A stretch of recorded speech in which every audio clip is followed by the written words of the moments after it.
In 1935, a plane took off from a British airfield with an empty cockpit.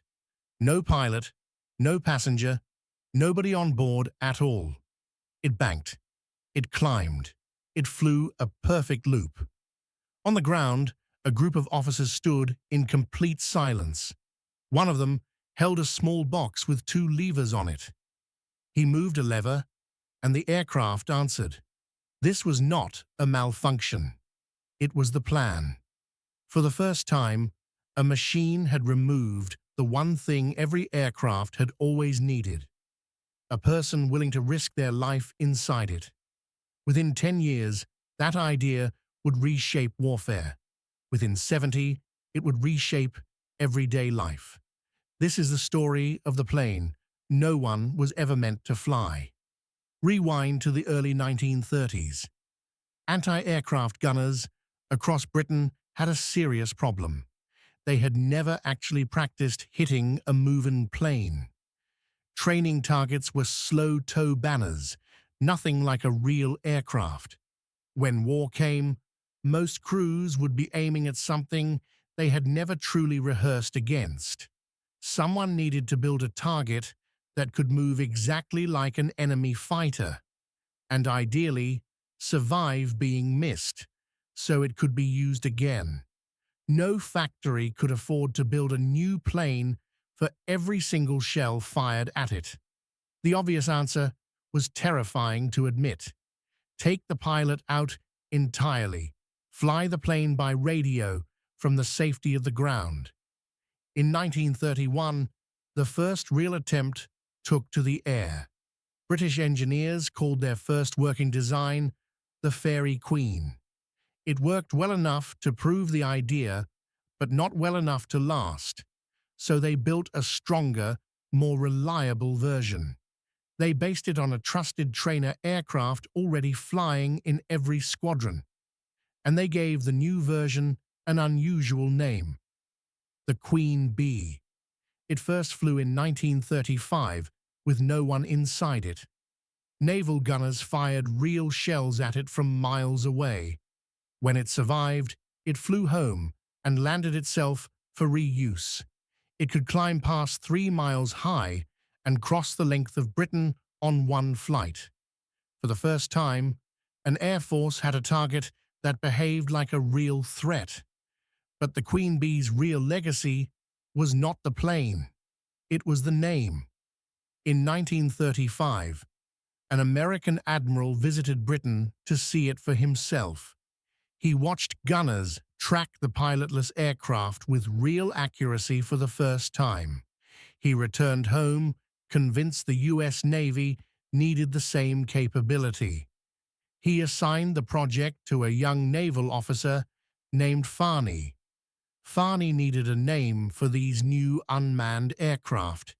He thought of the British Queen Bee and of what accompanies a queen bee in the hive, a male bee that exists only to serve the queen, called a drone. It was a quiet joke buried inside a military designation. But the name stuck, and it never let go. Every unmanned aircraft built after this moment inherited that name. 90 years later, almost no one who says the word knows where it came from. It began as an insult to a bee that does no work at all. Across the ocean, an unlikely person was chasing the same idea. He was not an engineer by trade. He was a working film actor. He had flown as a gunner in the First World War and never lost the obsession. In his spare time, he built radio-controlled model aircraft for fun. When the U.S. military needed a cheap, mass-producible target drone, he pitched them his design.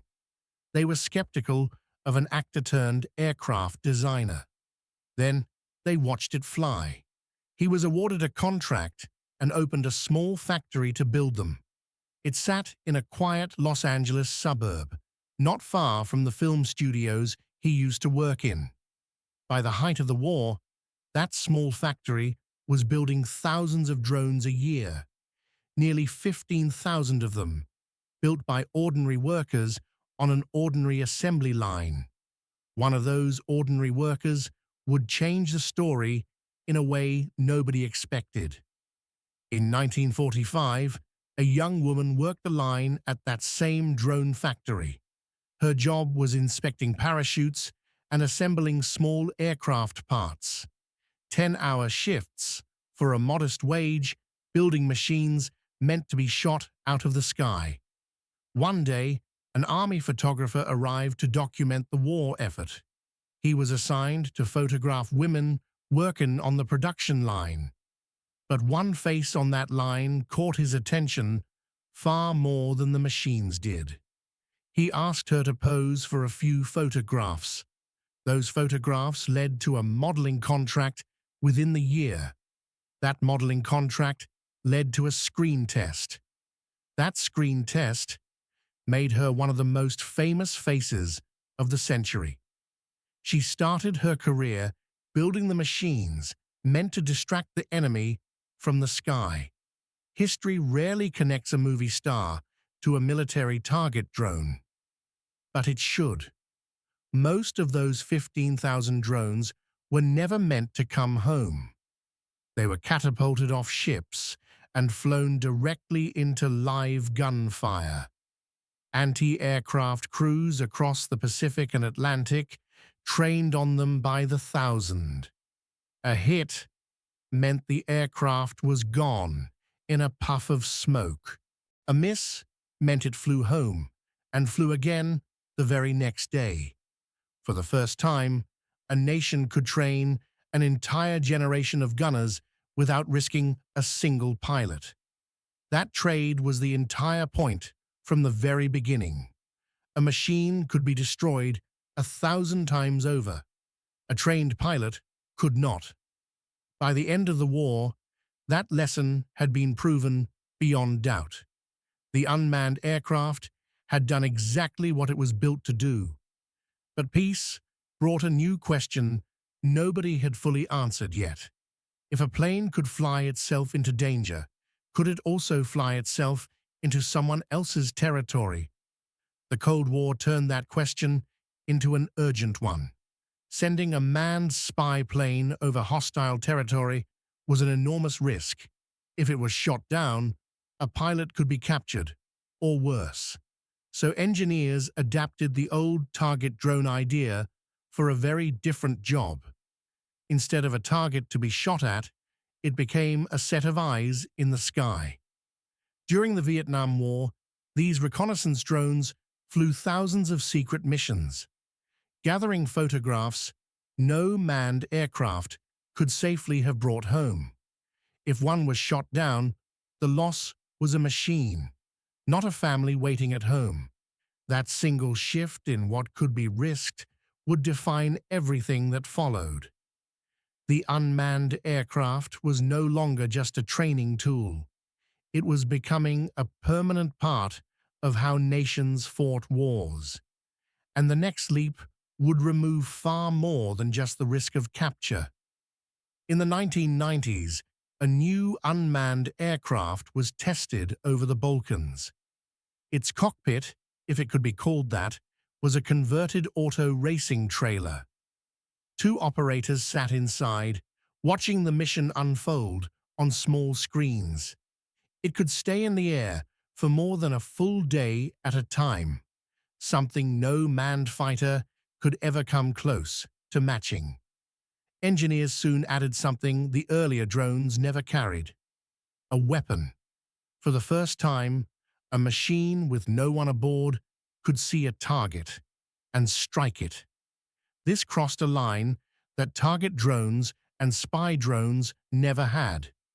It was no longer just gathering information about a threat. It was now capable of acting on it, without a single body in harm's way. The plane that once had no pilot by design now had no pilot for an entirely different reason. 2,000 miles from any battlefield, a very different kind of workday began. An operator kissed his sleeping family goodbye before sunrise. He drove through the desert to a base most of his neighbors had never heard of. Inside, rows of small trailers held the real front line of the war. He sat down in a chair, put on a headset, and flew a combat mission. The aircraft he controlled was flying 7,000 miles away. On the other side of the world, an actual war was happening in real time. Here, the only danger was the coffee going cold. At the end of his shift, he drove home for dinner with his family. Military analysts started calling it something new: commuter combat. A soldier who drove to war in the morning and drove home from it at night. No uniform had ever worked quite like this before. It sounded like the safest job in the entire military. In one very real sense, it was. No bullets, no shrapnel, no physical danger at all. But something else followed these operators home that nobody had fully expected. Watching a target for hours before a mission ends very differently than firing from a distance ever did. Some operators described carrying the weight of decisions made from thousands of miles away. Studies later found stress and burnout rates that matched or exceeded manned combat pilots. The body had been removed from danger. The mind had not. It was a cost nobody had budgeted for when the very first target drone took off. Removing the pilot's body from the cockpit did not remove the human being from the mission. It simply moved that human being somewhere else. And that idea quietly was about to spread far beyond any military base at all. Every technology built for war eventually gets cheaper. Cameras shrank, batteries improved, radio components became small enough to fit in one hand. By the early 2000s, hobbyists could build something close to a military drone in their garage. A few years later, companies began selling that same capability, fully assembled for a few $100s. What once required a factory of 15,000 workers now fit inside a single backpack. Farmers began flying them over crop fields to check for irrigation problems. Filmmakers began flying them to capture shots that once required a helicopter and a full crew. Delivery companies began testing them to drop small packages directly at someone's front door. Search and rescue teams began flying them over collapsed buildings and flooded towns. None of these people had ever worn a uniform in their life. They were simply ordinary people, learning a skill that had been born inside a military research lab. The plane no one was ever meant to fly had become a plane almost anyone could. Then, in the 2020s, a war changed how fast that skill had to spread. Small commercial-style drones began appearing on the front lines by the thousand, not built in secret military factories, but assembled from parts anyone could order online. A single one of them could cost less than a tank's fuel for a single afternoon. Suddenly, entire units needed operators who had never trained at any military academy. So countries began training them in weeks, not years. Crash courses, improvised classrooms, veteran gamers recruited for their fast reflexes. The skill set that once belonged to a handful of specialized pilots now belonged to entire armies. Farther from the front, other nations watched closely and drew the same conclusion. If this small, cheap machine could reshape a battlefield, no country could afford to fall behind on it. Training programs opened in places that had never taught this skill before. For the first time since that empty cockpit lifted off in 1935, an entire generation was learning to fly a plane with no one inside it. None of this was in anyone's plan a generation earlier. Militaries assumed drone piloting would remain a small, specialized skill forever. Instead, it became something closer to a basic literacy. something a teenager could pick up from a video in an afternoon in almost any country on Earth. The barrier had never really been the technology. It had always been the training. And once cheap drones existed everywhere, the training followed everywhere too. Countries that once relied on a handful of elite pilots now needed thousands of ordinary ones. Farmers who once only knew tractors now also knew flight paths. Teenagers who once only knew video games now also knew battlefield reconnaissance.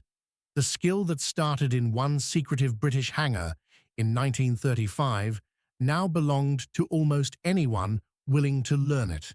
90 years is not a long time for a secret to become a basic skill, but that is exactly what happened. So why did the military really risk everything to build a plane no one could fly? Not because they didn't trust a pilot to fly it, because they finally understood what a pilot's presence actually cost. Every plane that flew with someone inside it carried a price no factory could ever replace. Take the person out, and the machine becomes something entirely different, expendable, repeatable, scalable in a way no manned aircraft could ever be. That is why a B joke from 1935 became the most consequential word in modern warfare, and why the same idea walked straight out of the military and into ordinary hands. Because removing the person from the cockpit never really made the flying less human. It just moved the human somewhere the risk could never quite reach. From a British airfield in 1935, to a garage, to a battlefield, to your own backyard. The plane no one was ever meant to fly is now flown by almost everyone.